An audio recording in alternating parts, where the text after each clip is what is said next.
శ్రీమాత్రే నమ. జయ గురు దత్తాత్రేయ నమ. ఈ వీడియోలో మనం వృషభ రాశి వారికి 2024 డిసెంబర్ నెల మాస ఫలితాలు ఏ విధంగా ఉండబోతున్నాయి అని పరిశీలించే ప్రయత్నంలో మరి వృషభ రాశి వారికి ఒక విధంగా రాశి యందు గురు సంచారం వల్ల చాలా వరకు మంచి కార్యక్రమాలు, నిజాయితీ అయిన కార్యక్రమాల్లో ఎక్కువగా పాల్గొనడం జరుగుతూ ఉంటుంది. మరి వక్రగమనం వల్ల ఏంటంటే గతంలో చేసినటువంటి పొరపాట్లని సరిదిద్దుకునే ప్రయత్నం కూడా ఈ సమయంలో రావడం జరుగుతూ ఉంటుంది. అయితే ముఖ్యంగా ఈ వృషభ రాశి వారికి ఈ నెలలో ఏర్పడినటువంటి అద్భుత యోగం ఏంటంటే 3, 6, 10, 11 స్థానాలు ఉపచయ స్థానాలు అంటారు. ఈ ఉపచయ స్థానాల్లో ఉన్నటువంటి గ్రహాలు జాతకుడి యొక్క అభివృద్ధికి కారణమవుతుంటాయి.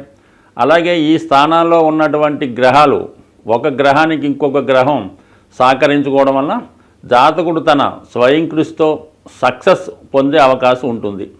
సో ఈ ఉపచయ స్థానాల్లో కనీసం 2 గ్రహాలు జన్మజాతకంలో ఉన్న ఆ జాతకుడు తన సామర్థ్యంతో ఎటువంటి సమస్యలన్నా అధిగమించి ముందుకెళ్లే ప్రయత్నం జరుగుతూ ఉంటుంది. అటువంటిది ఈ నెలలో పర్టికులర్గా ఈ వృషభ రాశి వారికి ఉపచయ స్థానాల్లో ఎస్పెషల్లీ ఈ పాపస్థానాలు పాప గ్రహాలు ఏర్పడడం అన్నది ఒక విధంగా జాతకుడికి ఒక గొప్ప విజయ యోగాన్ని ఇవ్వడం జరుగుతుంది. 3వ స్థానంలో కుజగ్రహ సంచారం అంటే 3వ స్థానం అన్నది ఒక పని ప్రారంభాన్ని చెప్తూ ఉంటుంది, జాతకుడి యొక్క ఆలోచన విధానాన్ని చెప్తూ ఉంటుంది. కుజుడు రావడం వల్ల ఏంటంటే తను ఏదైనా వృత్తిలో సామర్థ్యంగా సాధించాలని, ఏదైనా ఉద్యోగంలో ప్రవేశించాలనే ఆలోచన ఏర్పడుతుంటుంది. అంటే ఇది పోటీతత్వాన్ని కూడా చెప్తూ ఉంటుంది. ఎవరైతే నిరుద్యోగులు ఉపాధి అవకాశాల కోసం ప్రయత్నం చేస్తున్నారో వారు సాధారణంగా ఏదో ఒక ప్రయత్నం చేస్తూ ఉంటారు. ఇది క్రీడా రంగంలో ఉన్న వాళ్ళకి, పోలీసు రంగంలో ఉన్న వాళ్ళకి గొప్ప ఉత్సాహాన్ని, అభివృద్ధిని ఇవ్వడం జరుగుతూ ఉంటుంది. అలాగే 6వ స్థానంలో ఉన్నటువంటి గ్రహాలు సాధారణంగా జాతకుడికి విజయ అవకాశాలను ఇవ్వడం జరుగుతూ ఉంటాయి. అటువంటి శుక్రుడు 9వ స్థానంలో ఉన్నప్పటికి కూడా ముఖ్యంగా మరి 10వ స్థానంలో శని భగవానుడి యొక్క స్థితి జాతకుడికి, అలాగే లాభస్థానంలో ఉన్నటువంటి రాహు, ఈ 2 కూడా 3, 10, 11 స్థానాలు యాక్టివేట్ అవ్వడం వల్ల జాతకుడు ఉద్యోగ సంబంధించిన విషయాల్లో చేసే ప్రయత్నాలు చాలా వరకు సక్సెస్ రావడం జరుగుతుంది. ఎక్కువగా రాహు విదేశ సంస్థలకి, సినిమా రంగానికి, టీవీ మీడియా ఫీల్డ్కి కారణమవుతుంటాడు. కాబట్టి ఎవరైతే సాఫ్ట్వేర్ రంగంలో కానీ, సినిమా పరిశ్రమలో కానీ ఎంటర్ అవుతున్న వాళ్ళకి ఇది గొప్ప అవకాశాన్ని ఈ లాభస్థానంలో ఉన్నటువంటి రాహు, దశమ స్థానంలో ఉన్నటువంటి శని భగవానుడు వృత్తిలో ప్రవేశం కొరకు ఆలోచిస్తున్న వారికి ఈ గ్రహస్థితి అనుకూలంగా రావడం జరిగింది. సో జాతకుడికి ఎవరు ఎంత ప్రయత్నం చేసినా అదృష్టం అన్నది లేనప్పుడు ఆ జాతకుడికి ఎంత సామర్థ్యం ఉన్నా తన యొక్క శక్తి నిరుపయోగంగా ఉండడం జరుగుతుంటుంది. అటువంటి వృషభ రాశి వారికి శుక్రుడు రాష్ట్రాధిపతిగా 9వ స్థానంలో సంచరించడం జరుగుతూ ఉంది. 9వ స్థానం అంటే అదృష్ట యోగం కాబట్టి జాతకుడు తన పూర్వపుణ్యం వల్ల, ఈ జన్మలో చేసుకున్నటువంటి అదృష్టం వల్ల చేస్తున్నటువంటి ప్రయత్నాలు ఫలించే అవకాశం ఉంటుంది. సో ఈ కారణం వల్ల ఏంటంటే మరి ఎవరైతే వివాహం కొరకు కానీ, విదేశ ప్రయత్నం కొరకు కానీ ప్రయత్నం చేస్తున్నారో వారికి ఈ శుక్రుని యొక్క అనుగ్రహంతో వివాహ ప్రయత్నాలు ఫలించే అవకాశం ఉన్నది. సో ఇక్కడ ఏమైందంటే రాస్యాధిపతిగా ఉన్నటువంటి శుక్రుడు, సప్తమాధిపతి అయినటువంటి కుజుడు, వీళ్ళిద్దరి మధ్య కూడా సమసప్తక స్థితి ఏర్పడడం వల్ల వివాహానికి సంబంధించినటువంటి సమస్యలు పరిష్కారం అయ్యే అవకాశం ఉంది. అలాగే ఏదన్నా ఇదివరకు వివాహ జీవితంలో ఉన్నటువంటి ప్రాబ్లమ్స్ ఏమన్నా ఉంటే అవి కూడా మీకు ఈ సమయంలో సాల్వ్ అవ్వడం జరుగుతూ ఉంటుంది. అంటే మొత్తం మీద శుక్రుడు భాగ్యస్థానంలో ఉండడం, రాశి యందు గురుగ్రహ సంచారం, ఇవన్నీ కూడా జాతకుడి యొక్క అదృష్టాన్ని చెప్తున్నాయి. అలాగే మరి ముఖ్యంగా 5వ స్థానంలో ఉన్నటువంటి కేతుగ్రహ ప్రభావం ఏంటంటే చాలా వరకు జాతకుడు సరైనటువంటి సమయంలో సరైనటువంటి నిర్ణయాలు తీసుకోలేకపోతుంటాడు. వచ్చిన అవకాశాన్ని వదులుకునే ప్రయత్నం కూడా జరుగుతూ ఉంటుంది. సో ఈ కారణం వల్ల ఏదైనా జాతకుడికి అటు వివాహ విషయంలో కానీ, ఉద్యోగ విషయంలో కానీ అవకాశం వచ్చినప్పుడు సాధ్యమైనంత వరకు మరి మీ శ్రేయోభిలాషులతోనూ ఆలోచించి నిర్ణయం తీసుకోవాలి తప్ప అప్పటికప్పుడు మీరు తీసుకునే నిర్ణయం చాలా వరకు మీకు ఇబ్బందిని నష్టాన్ని కలిగించే అవకాశం ఉంది. అలాగే ఈ రాశి వారికి ఒక ధనయోగం కూడా రాజయోగం కూడా ఏర్పడడం జరిగింది. చతుర్థాధిపతిగా ఉన్నటువంటి రవి ఈ లగ్నానికి శుభుడు, అలాగే లక్ష్మీ స్థానానికి ఆధిపత్యం వహిస్తూ ఉంటాడు.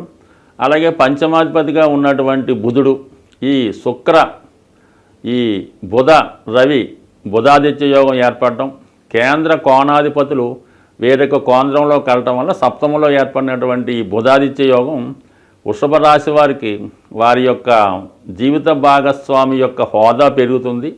అలాగే ఎవరైతే ఇష్టపడి వారి యొక్క పరస్పరం అంగీకారంతో ప్రేమ వివాహం చేసుకుందాం అనుకున్న వాళ్ళకి ఈ విధమైనటువంటి గ్రహస్థితి చాలా వరకు అనుకూలించడం జరుగుతుందన్నమాట. ఎందుకంటే పంచమ స్థానాధిపతి బుధుడు సప్తమ స్థానంలో ఉండడం, ఒక విధంగా గురు దృష్టి కూడా పడడం, శుక్రుడు కూడా అర్ధకోణ దృష్టి ఈ రెండు గ్రహాల మధ్య ఏర్పడడం, ఇవన్నీ కూడా జాతకుడికి వివాహ విషయంలో ఒక క్లారిటీని, అది ముఖ్యంగా ఇష్టపడి పరస్పర అంగీకారంతో ప్రేమ వివాహం చేసుకున్న వాళ్ళకి కూడా ఈ గ్రహస్థితి చాలా వరకు అనుకూలించే అవకాశం చాలా అనుకూలంగా ఉన్నది. బట్ ఏదైనప్పటికి కూడా ఈ వృషభ రాశి వారు చాలా వరకు ఈ నెలలో చేపట్టే కార్యక్రమాలు చాలా వరకు విజయవంతమయ్యే అవకాశం ఉంది. స్వస్తి. గ్రహాల యొక్క స్థితి పరిశీలించినప్పుడు ఏదైనా ఏ రాశి వారికైనా ఏ లగ్నం వారికైనా బాగా కష్టపెట్టాలన్నా సంతోషాన్ని ఇవ్వాలన్నా కూడా రెండు గ్రహాలు ప్రధానంగా ఉండడం జరుగుతుంది. అందులో ఏంటంటే ఒకటి కుజగ్రహం, ఒకటి శనిగ్రహం. ఈ రెండు గ్రహాలే జాతకుల యొక్క సమస్త ఇబ్బందులకి కారణమవుతుంటుంది. సో అలాగే ప్రతి నెలలో కూడా ఈ గ్రహాలకి సంబంధించినటువంటి కొన్ని పండగలు పర్వదినాలు రావడం జరుగుతుంటుంది. ఆ సమయంలో ఆ గ్రహాలకి పరిష్కారం చేసుకోవడం వల్ల ఎక్కువ ఫలితాన్ని జాతకుడు పొందడం జరుగుతూ ఉంటుంది. ముఖ్యంగా శని యొక్క అనుగ్రహం పొందడానికి అప్పుడప్పుడు వస్తున్నటువంటి ఈ శని త్రయోదశి చాలా ఇంపార్టెంట్గా ఉండడం జరుగుతుంటుంది. అంటే ఆ శని త్రయోదశి నాడు విధి విధానంగా శనికి తైలాభిషేకం చేసుకొని పూజ చేసుకోవడం వల్ల గతంలో కన్నా ఎక్కువ మంచి ఫలితాన్ని శని భగవానుడు ఇవ్వగలుగుతూ ఉంటాడు. అటువంటి శని త్రయోదశి ఈ డిసెంబర్ నెల 28వ తారీఖున రావడం జరుగుతుంది. ఆ రోజు శనివారం. అలాగే అనురాధ నక్షత్రం రావడం వల్ల ఆ రోజు కంపల్సరిగా మరి అసలు రాశితో సంబంధం లేకుండా అందరూ కూడా ఆ రోజు విధి విధానంగా శని భగవాన్ని తైలాభిషేకం చేసుకోవడం, అదే రోజు శివాలయంలో శివుడికి అభిషేకం చేసుకోవడం వల్ల మరి కంపల్సరిగా శని యొక్క అనుగ్రహానికి పాత్రులవుతారు. అలాగే కుజుని యొక్క అనుగ్రహం కోసం ఇదే డిసెంబర్ నెల 7వ తారీఖున సుబ్రహ్మణ్య షష్ఠి రాబోతుంది.